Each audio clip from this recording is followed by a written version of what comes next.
के बाद याद आती है। राम मंदिर के जजमेंट में जस्टिस एसयू खान साहब ने लिखा है कि we were the rulers of this country and today we are junior partners.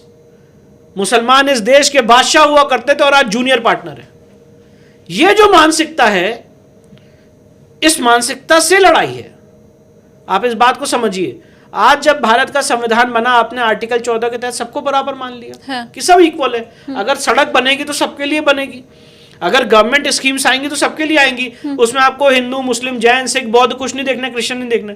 उसके बाद स्पेशल आर्टिकल 29-30 में संविधान सभा में, जबकि इसका बहुत विरोध हुआ था और सरदार वल्लभ भाई पटेल ने भी इसका विरोध किया था कि अगर आप इतने वेल निट माइनॉरिटी हैं कि अपने दम पे एक अलग देश बना सकते हैं तो आपको माइनॉरिटी अधिकार नहीं मिलने चाहिए। उसके बाद भी इस देश में माइनॉरिटी अधिकार दिए गए। आर्टिकल 29-30 में माइनॉरिटी मंत्रालय बनाया गया।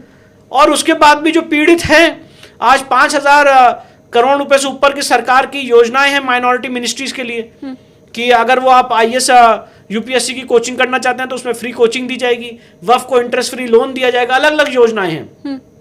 उसके बाद भी पीड़ित कौन है? मेजॉरिटी कम्युनिटी है। ये एक बड़ा अनूठा, मैं आपको बताऊं, सेटअप है मैम, जहां पे और देश में जो मेजॉरिटी, जो माइनॉरिटी कम्युनिटी, और बाकी देशों में देखेंगे तो जो माइनॉरिटी कम्युनिटी वो कहती है हमें समानता का अधिकार दे दीजिए, let us live with dignity, हमें इक्वालिटी का अधिकार दे दीजिए। ये उल्टा देश है जी। यहां पे हमारे देश में मेजॉरिटी कम्युनिटी कह रही है कि हमें आर्टिकल 14 के तहत इक्वालिटी का अधिकार दे दीजिए। आपने इनको ज्यादा अधिकार दे दिए, इसको कम करिए, हमें उनको बराबर बना दीजिए। ये स्पेशल चीज हो रही है यहां पे।